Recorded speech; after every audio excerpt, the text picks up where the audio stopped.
Hey, this is Josh with New Review, coming at you with a new review on the first exclusive series for Rooster Teeth, Day 5. We're going to split between, of course, our main group and the camp, and also going to add in a third story thread, simply because it was reintroduced. The characters. Starting with the camp, which takes up the first part, we learn a little bit about the two guys running the survivor camp, where people can sleep. Apparently, the public face of the Sandman, the guy who's kind of seemingly running the show, was a yuppie tech developer who went on an acid trip into the desert to have a spiritual journey, some vision quest. Um, and he was there right when the signal went out saying, "Hey, don't go to sleep." So that freaks him out because he's tripping pretty crazy on acid. So it takes him a little bit to figure out that there's actually something going on, and by day 2 he's ready to collapse. And then the Sandman appears, and I really think this is a nice way to introduce him, both characters, because you get a little backstory on them. Because it seems like the old man was just there, the older man, the Sandman, was just there to help people, and the tech developer, he's like, I need to capitalize on this. This is my calling. This is how I can make my mark. Because he seems to be a little. I would. I'm not someone who would. I don't think anyone would reasonably trust the guy, but I mean, what can you do in a situation like this? And he does bring people back to sleep, and yeah, it's a little weird.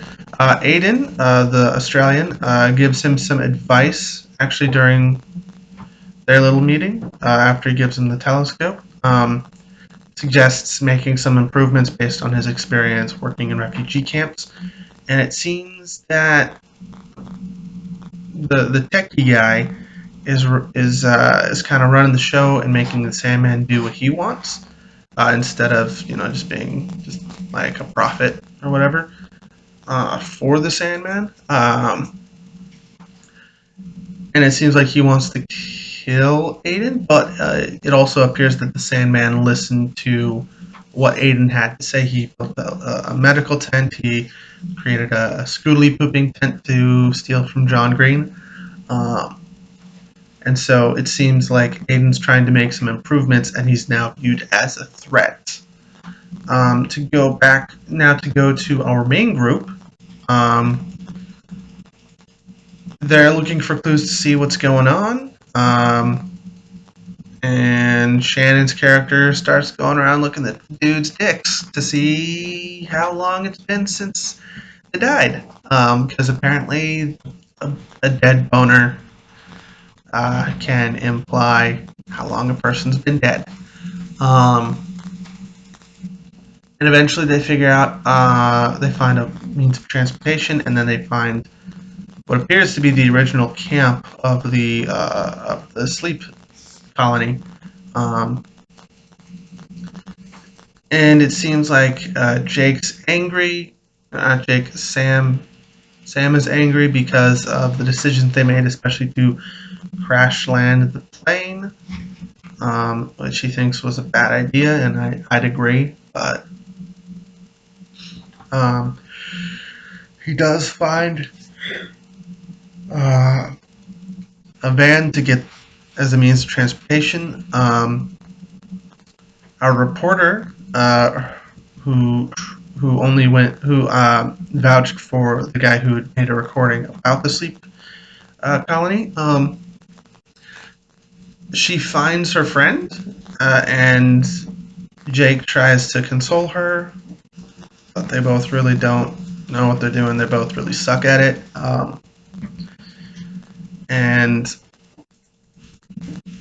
eventually, they come to an understanding, and Shannon and the other doctor, they come to a bit of an understanding by doing some small talk because our main doctor is still angry at Shannon's character for what happened to Lex, her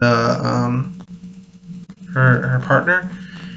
Um, but they make some small talk because if not, since she's driving by your driving and not having something to occupy your mind, you tend to fall asleep. And with the added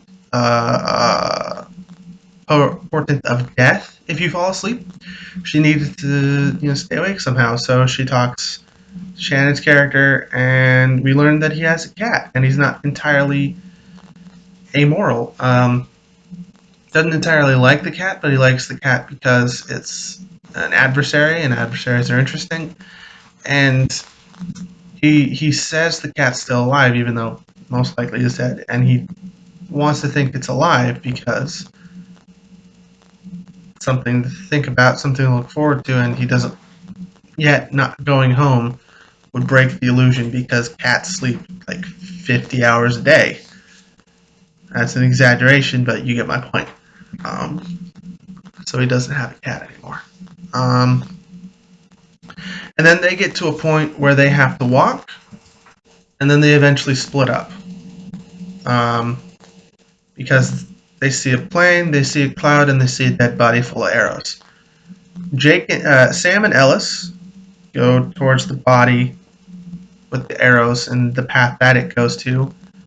Two girls want to go with the plane, and Jake and Shannon's character want to go to the cloud because the cloud implies human people. Actually, all three imply human people, but you know. Anyways, now the third storyline follows our Marine sniper and Bill Beavers, played by Joel Heyman. Um, so the Marine sniper, she originally gets to the army base because she's trying to get to the sleep colony, which can only be reached by flying to it. And so she basically massacres the entire army base of lobotomized morons. Um, it appears Jake Busey's character wants to make her his girlfriend, and he wants to save her by lobotomizing her. Um,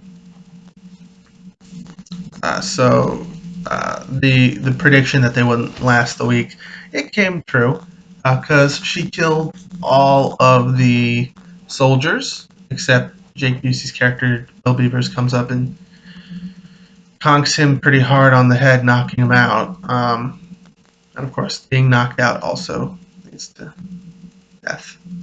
Um, and so they kind of connect over the fate of Bill Beaver's date.